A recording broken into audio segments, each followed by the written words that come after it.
Hey! In front of me is Samsung Galaxy S21 FE, and today I would like to show you how you can clone apps on this smartphone.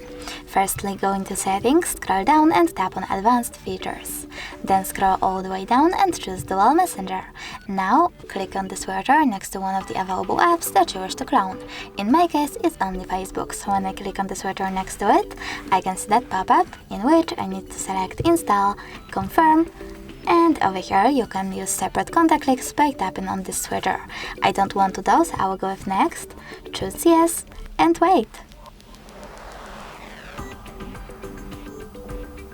Over here, when I click Home button and go into menu, I can see that my app was successfully cloned.